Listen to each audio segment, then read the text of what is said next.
Yes, France away in the quarterfinals. We've had lots of goals, 7 in the first game. I don't see too many goals in this one, Ashley.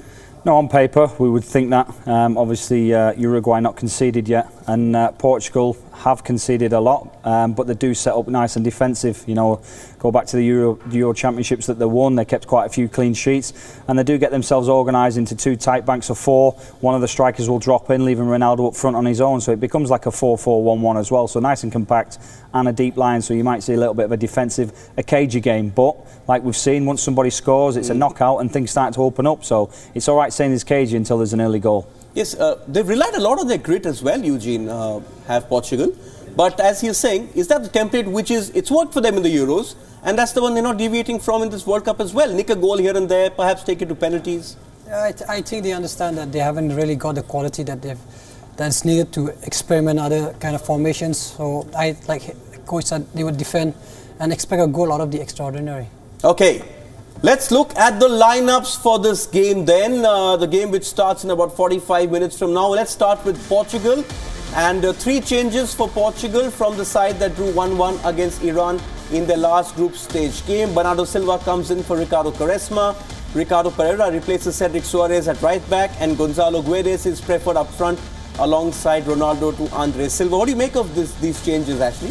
Well, to be honest, the one that comes back in for Uruguay, obviously Eugeneson, he scored the goal, central defender, plays with Godwin at club for Atletico Madrid. They have a real good understanding. So he had a little bit of a knock, and he was always going to come back into that side. Although they kept clean sheets, he's probably been their best defender. Him and Godwin, they complement each other. So that change was expected. Obviously, Portugal's a different story. Okay, let's just quickly go through that Uruguay lineup, which Ashley was mentioning. Just one change there. Eugeneson coming back, scored a goal in the first game, if you remember. He comes in place of Sebastian Coates. Can't look beyond the 2 men up top, Eugeneson. Yeah, obviously Suarez and Cavani. Suarez looking more dangerous in the last game. And with Torreira playing, I think he can get a supply for Suarez, and hopefully Cavani chipping in as well. With those 2 guys up top, Suarez and Cavani, you expect them to get goals. Well, what you're assured of with those 2 is desire and commitment, and the chase lost causes. So if you're playing against them, it'll be Fonte and Pepe. They know they're going to be in for a game. They don't give you a minute's rest. Suarez, we all know what he'll do to win a game. He'll do absolutely anything, and you'll probably see that tonight. I'm not saying he's going to do anything stupid, but if he has to do something, extraordinary to try and get small percentages, small margins, he'll do that, and he'll do his best to win this match. If you look at Portugal, the idea has been get the ball to Ronaldo, don't expect him to elbow someone, not get a red card, have him on the park, perhaps he'll get you goals. But interesting battle, Ronaldo versus the 2 Atletico Madrid boys who he knows very well from La Liga. It's going to be tough for Ronaldo, up front all by himself. Obviously they've played against each other multiple amount of times, and he must know the weaknesses, and they too must be knowing his weakness, so it's going to be a tough fight for him. Break this down for us tactically, Ashley. What do you think Uruguay need to do? They've got a mean defence. They've not conceded a single goal in this entire tournament. You think that's going to change tonight? Because they're a team which is very solid from the back, and they're very organised, very compact. Can't say the same about Portugal because they've conceded a lot of goals. I think the difference being Portugal, we know, obviously, it'll be more or less like this. Ronaldo will just sit up front and he'll be partnered with just somebody in behind. The little bit of a difference, I think, with Uruguay, what they did last game, which is why they managed to score 3 goals, is they tried to set up a little bit more of a diamond. This is when they attack, when they have the ball. So they get themselves into this kind of position. Torreira will be at the bottom, Nandez will be at the side. At the top is really important, is Bentancur. He's the one that's going to try and link the balls into the 2 strikers. Obviously, Suarez and Cavani are the 2 strikers. But for me, when they don't get the ball, they'll go almost exactly the same as what Portugal do. So it can be a little bit of a stalemate, but I just think going forward, Uruguay will have a little bit more in the midfield in these kind of areas, whereas Portugal will be a little bit flatter, and you might see them just taking a little bit more opportunities and having a little bit more attacking play rather than Ronaldo feeding on bits for Portugal. You already heard the coach saying before the game that Ronaldo alone can't win it. All other 22 players have to play around him, or else we're going home. That's actually wrong, because Ronaldo can win it. We all know what he's got. It needs the other players to defend. He needs to give them stability, and he needs them to give him the supply. But if anyone gets the ball in and around the box, you think it's going to score, it's going to be Ronaldo. He has got the quality to win games on his own.